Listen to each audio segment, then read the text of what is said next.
તો ચોટીલા પાસે માલિયાસણ પાસે ટ્રક અને રિક્ષા વચ્ચે અકસ્માતમાં જામનગરના 3 લોકોના મોત નીપજ્યા હતા।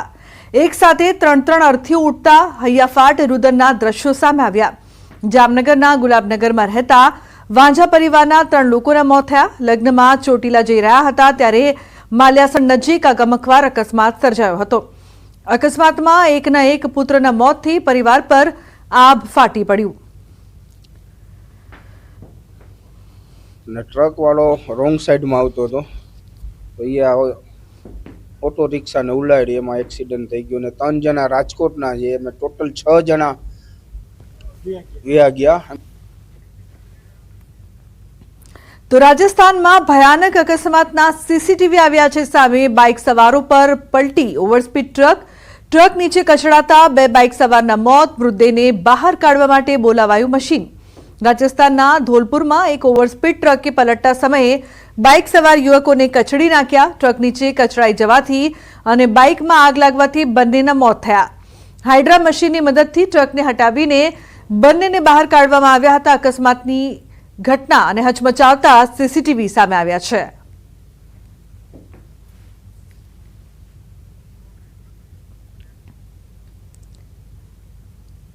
तो હોસ્પિટલના સીસીટીવી હેક કરીને વાયરલ કરવા મામલે વધુ એક આરોપીની સાયબર ક્રાઇમે ધરપકડ કરી છે। ઝડપાયેલા આરોપી રોહિત સિસોદિયાએ રાજકોટની હોસ્પિટલના સીસીટીવી ક્યુઆર કોડના ફોર્મ સોશિયલ મીડિયા પર વેચ્યા હતા। આરોપી મૂળ દિલ્હીનો રહેવાસી છે અને લેબ ટેકનિશિયનનો અભ્યાસ કરીને બ્લડ સેમ્પલ કલેક્ટ કરવાનું કામ કરે છે। છેલ્લા 9 મહિનાથી તે ટેલિગ્રામની મદદથી વિડીયો વેચવાનું કામ કરતો હતો। આરોપી 2-3 હજારના સભ્યો ધરાવતા 2 ટેલિગ્રામ ગ્રુપ ચલાવતો હતો। તેણે હોસ્પિટલના વિડીયો 800 થી 2000 રૂપિયામાં વેચ્યા હતા। આ કેસમાં અત્યાર સુધીમાં સાયબર ક્રાઇમે પરિત ધામેલિયા અને રાયન પરેરા નામના 2 હેકરો સહિત કુલ 7 આરોપીઓની ધરપકડ કરી છે। આ આરોપીએ ડીએમએલટી નો અભ્યાસ કરેલો છે ને હાલ પોતે ઘરે ઘરે જઈને જે lab connection blood samples connect કરતા હોય છે એમનું એ કામ કરતા હતા। આ કેસમાં સર હવે કોઈ આરોપી બાકી રહ્યા છે પકડવા?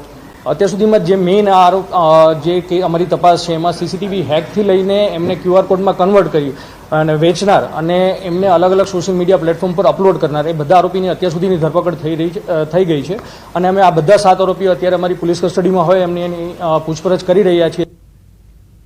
तो खेड़ाना सेवालियामां भूमाफिया बेफाम बन्या छे। खाण खनिज विभागना अधिकारी पर हुमलो। बालासीनो रोड उपर अटकाव्यो हतो डम्पर। भरबजारे अधिकारी पर हुमलो करता खळभळाट मच्यो छे। खानगी वाहनथी चेकिंग करवा गयेला अधिकारी पर हुमलो। चेकिंगनुं कहेता ज वाहन मालिक आवी पहोंच्यो हतो घटनास्थळे। उश्केराईने अधिकारीनी टीम पर हुमलो कर्यो। रेती मेटल अने माटी खनन चालतुं होवानुं सामे आव्युं। एक इसमना नामजोग अने अन्य કેટલાક લોકો સામે ફરિયાદ નોંધાઈ છે। હજુ ખાણ ખનિજ વિભાગની તપાસમાં મોટા પાયે ખનિજ કૌભાંડ નીકળી શકે છે। તો વડોદરામાં વધુ એક દુષ્કર્મની ઘટના સામે આવી છે। ગૌરવ વિસ્તારમાં કિશોરી સાથે દુષ્કર્મની ઘટના બની। 61 વર્ષના આધેડે આચર્ય દુષ્કર્મના આરોપીની પોલીસે કરી છે ધરપકડ। આરોપી અને પીડિતા એક જ વિસ્તારમાં રહેતા હોય એકબીજાને ઓળખતા હતા। કિશોરીને જાનથી મારી નાખવાની ધમકી આપીને અવારનવાર આચર્ય દુષ્કર્મ હોવાનું સામે આવ્યું। પોલીસે આરોપીને કોર્ટમાં રજૂ કરીને રિમાન્ડ મેળવવાની તજવીજ હાથ ધરી છે। પોલીસ સ્ટેશનને સૂચના મળવાથી જાણ થવાથી તરત જ પોલીસ સ્ટેશને એમની નોંધ લઈ ગંભીર નોંધ લઈ અને ફરિયાદ દાખલ કરવામાં આવેલી છે।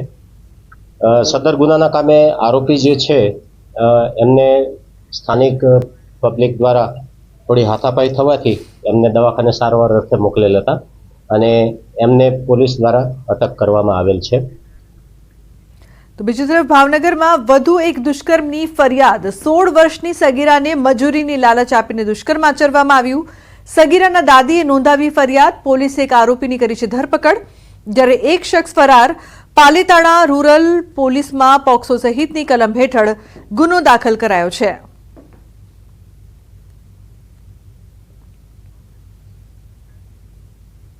तो भावनगरना मोती तळाव विस्तारमां गटर उभरावाथी लोकोने भारे हालाकीनो सामनो करवो पड़ी रह्यो छे। आ विस्तारमां पीवाना पाणीनी साथे साथे ગટર ઉભરાવાની સમસ્યા છેલ્લા 8 મહિનાથી છે. ઠેર ઠેર ગંદકીના કારણે રોગચાળો વકરે તેવી ભીતિ છે. સ્થાનિકોનો આક્ષેપ છે કે અનેક રજૂઆત છતાં તંત્રના આંખ આડા કાન છે. સમસ્યાનો કોઈ ઉકેલ આવ્યો નથી. આ અંગે પૂર્વ વિરોધ પક્ષના નેતા જયદીપસિંહ ગોહિલે આક્ષેપ કર્યો હતો કે નવી લાઈનો નાખવા છતાં ગટર ઉભરાઈ રહી છે. કોન્ટ્રાક્ટરની મિલીભગતના કારણે કામ સરખા થતા અને પ્રજાના પૈસાનો વેડફાટ થાય છે. તો આ અંગે મેયર ભરત બારડે જણાવ્યું કે આ વિસ્તારમાં નવી પાઇપલાઇન નાખવાની કામગીરી ચાલુ છે. જો કોઈ ભંગાણના કારણે ગટર ઉભરાતી હોય તો સંબંધિત વિભાગને જાણ કરીને યોગ્ય કામગીરી કરવામાં આવશે. લગભગ 8 મહિનાથી હેરાનગતિ છે ને માણસો કેટલાય પડે છે ગઢા બુઢા ને કોઈ ગટર વાળા આવે છે હરિયા મારે છે વ્યા જાય ને પાણી આવે નળ આવે એટલે બધું ભરાઈ જાય. મોતી તળાવ શેરી નંબર 6 આવે છે અરજી કરી છે ફરિયાદ. ભાવનગર મહાનગરપાલિકાના સત્તાધીશોની એક ખામી છે કે હમણાં જ કુંભારવાડા મોટી તળાવ વિસ્તારની અંદર ડ્રેનેજ નાખી એમ પદ અધિકારી કહી રહ્યા છે. તો તમે નવી લાઈન નાખી અપગ્રેડ કર્યું તો હાલની તારીખે અહીંયા ગટર ઉભરાય શું કામ? ખરેખર મળતિયાઓ કામ કરતા હોય છે. કદાચ કંઈક મુશ્કેલી થઈ હોય તો હું તપાસ કરાવી લઈશ અને ક્યાં કામ ચાલુ છે, ક્યાં કામ અટકાયેલું છે, ક્યાં તકલીફ પડે છે એની તપાસ કરાવી લઈશ. પણ આપણે કામ ચાલુ કરેલ છે. 1 થી 20 ખાંચામાં આપણે ડ્રેનેજ લાઈન નવી નાખી રહ્યા છીએ અને લોકોની સુખાકારી માટે આપણે ચિંતા કરી રહ્યા છીએ. તો દ્વારકાના ખંભાળિયામાં આંખલાનો આતંક